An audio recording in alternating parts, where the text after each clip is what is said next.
कहते ना, वो थोड़ी देर का मजा जिंदगी भर की सजा हो जाती है। लम्हों ने खता की और सदियों ने सजा पाई। सलाहकार चुनना समझदारी से होता है। अर्जुन की यही तो समझदारी थी कि उसने सलाहकार अच्छा चुन लिया।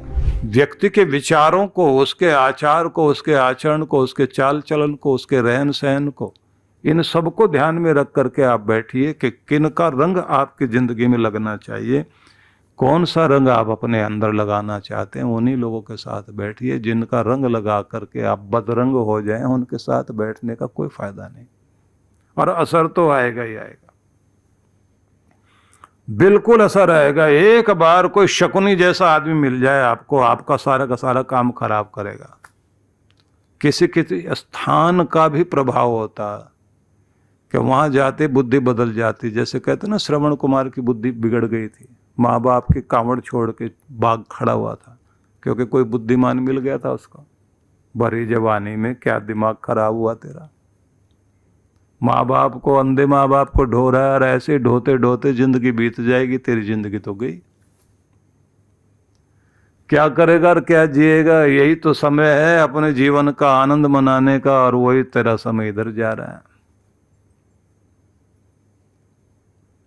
अब उसने पूछ लिया कि इन पर दया करेगा कौन। बोले इनकी तो बाद में छोड़ना, तेरे ऊपर दया कौन करेगा। तू भी तो इनसे भी ज्यादा अंधा होता जा रहा है।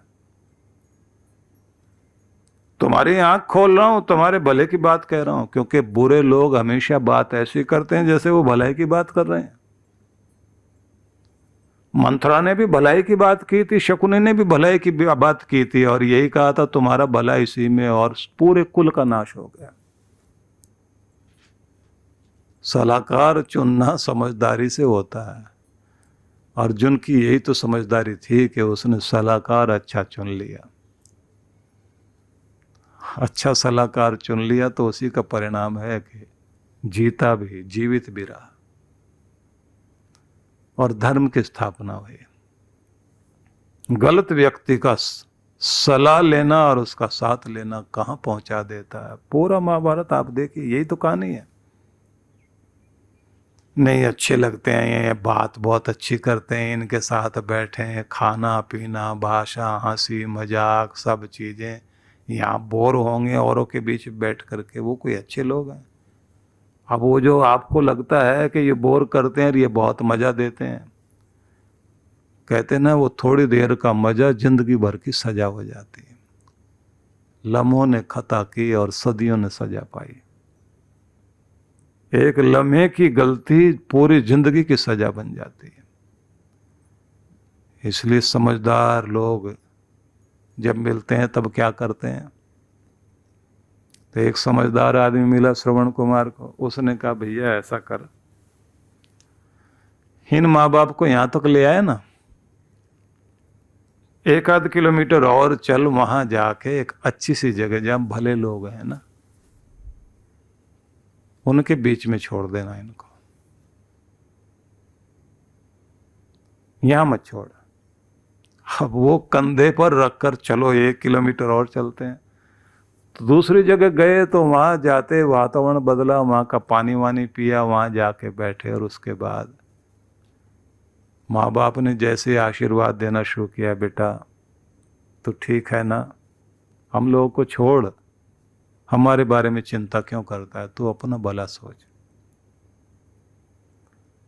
मुंह धोया इसने, पानी वानी पिया तो बुद्धि बदली, मुझे क्या हो गया। जवानी किसी अच्छे काम में बीते, वो ही जवानी जवानी है। वो जवानी जवानी नहीं है अपना भला सोचते सोचते अपना भी बुरा कर ले आदमी, और उद्देश्यपूर्ण जीवन ना हो। अंधे थे तो भी इन्होंने मुझे पाल पोस कर बड़ा कर दिया, इस लायक बना दिया, और मैं तो आंखों वाला होकर भी इनका ध्यान नहीं रख पा रहा। और आप सोचिए कि बुद्धि बदली और कंधे पर रखकर माँ बाप की कांवड़ लेकर के कैसे वो व्यक्ति चारों धाम की यात्रा कराकर वापस लौटा, और जीवन में सब कुछ पाया उसने, सब कुछ था उसके पास, सब कुछ मिला। जो इतनी हिम्मत कर सकता था तो कमाने में भी क्या कमी रही उसके। सब कुछ व्यक्ति कर सकता है, लेकिन आप सोचिए कि माँ बाप की सेवा करते करते उसका शरीर दुनिया से विदा हो गया, क्योंकि जिस समय राजा दशरथ का तीर लग गया, माँ बाप की सेवा करते करते चला गया। लेकिन त्रेता युग से लेकर आज तक, हम कहें द्वापर युग बीत गया, त्रेता युग बीत गया, अब कलयुग के भी 5000 साल बीत गए। हम लोग तो वो लोग हैं कि जिनकी कहानी एक पीढ़ी जाते ही उसके बाद, किसी के जाने के बाद, तीसरे दिन के बाद चित्र लगता है, और कुछ दिनों के बाद तो ऐसा लगता है जैसे सपना था, आदमी था भी या नहीं था। लेकिन जो हमेशा याद किए जा सकें वो ऐसे ही लोग होते हैं जो उद्देश्यपूर्ण जीवन जीते।